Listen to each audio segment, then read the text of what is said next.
So, today we're diving into this really fascinating puzzle that sits right at the heart of a huge global industry.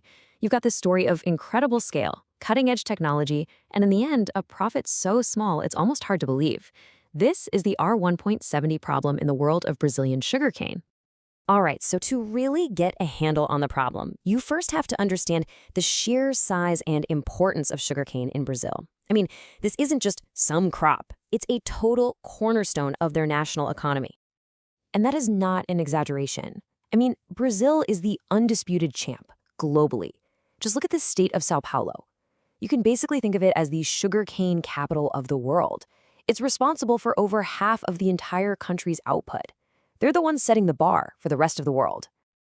But here's where things get interesting.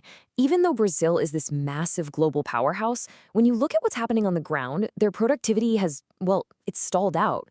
If you look at this graph, you can see that for the last 10 years, the actual yield, how many tons of sugarcane they're getting per hectare, has been pretty much flat. It kind of bounces around, sure, but there's no real growth. So what's holding them back? So this stagnation, it creates this massive financial headache for the actual farmers, the people growing the cane. Because you see, while their output wasn't going up, something else was, and that was their expenses.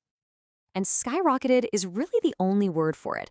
Just take a look at these numbers. Between the 2010 and 2018 harvests, the cost for insecticides shot up 103%, and herbicides, get this, a staggering 226% increase. I mean, just try to imagine your own budget if your most essential costs more than doubled or tripled in just a handful of years. So where is all that money going? Well, this chart here kind of breaks down what they call cultural practice costs, which is basically all the day-to-day stuff you do to keep the crop healthy. Fertilizers alone, that's more than a third of the bill, coming in at 37%. Then you add in insecticides at 28%, and suddenly you realize, wait a minute, nearly 2/3 of these costs are just for feeding the crop and keeping pests away. So what you end up with is this classic and really tough business problem. On one hand, you've got costs that are just exploding. On the other, your productivity is flat. And that profit margin in the middle, it's getting squeezed paper thin. It's basically forcing farmers to turn to technology not just to get ahead, but just to survive. And that right there brings us to the two big competing technologies that are at the heart of this whole study. Farmers are desperately trying to get more efficient, and these are two of the main tools they're looking at to make that happen. Okay, so let's break these down. So think of fixed rate like a big old sprinkler on your lawn. You just turn it on and it sprays the whole thing, right? Doesn't matter if one part is dry and another part is soaked, everything gets the same treatment. Simple, but you can see how it could be wasteful. Variable rate, though, is totally different. That's more like using one of those super high-tech watering cans with sensors. You're walking around the lawn, giving each little patch of grass exactly the amount of water it needs. No more, no less. Super precise. But yeah, a lot more complex. So, this leads to the million-dollar question for these farmers. Well, maybe the Rs 1.70 question. Which system is actually better for the bottom line? Do you stick with the simple sprinkler, or do you invest in the precise watering can? Well, the answer, as it turns out, is it's complicated. Yeah, it turns out there's no one-size-fits-all answer here. What the study actually found was that for things like herbicides and insecticides, that simple, uniform, fixed-rate system was actually the most cost-efficient, cheaper to just spray everything the same.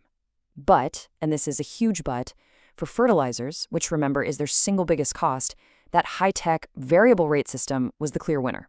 So what does this all mean? It means farmers can't just pick one and be done with it. They have to make these really complex choices for every single thing they do on the farm. Okay, so let's get to the real bottom line. After all that hard work, after dealing with those insane rising costs, and after investing in all this sophisticated tech, what's actually left in the farmer's pocket at the end of the day? All right, first up, let's talk about income. For every single ton of sugarcane they grow and sell, the farmers in this study were pulling in an average of 89 reais. So that's the money coming in. Okay, now let's flip over to the other side of the ledger, the costs. When you add up everything, I'm talking soil prep, planting, harvesting, transport, and all those day-to-day costs like fertilizer, the average total cost to produce that very same ton of sugarcane was 87 reais and 30 centavos. And here's where it all lands. This is the big reveal. You take that 89 reais in revenue, you subtract the 87.30 in costs, And the final profit is just 1 real and 70 centavos. That's it. I mean, that is literally it. For every single ton, all that effort, all that risk, all that fancy technology. And what do they get? A profit that's less than the price of a cheap cup of coffee. And that right there is the central challenge, isn't it? When the reward is so incredibly tiny compared to the huge financial and farming risks you're taking, how can an industry like this keep going? It really leaves us with a critical and kind of scary question about the future of farming, and not just for sugarcane in Brazil, but for the essential crops that we all depend on all around the world. Thanks for watching.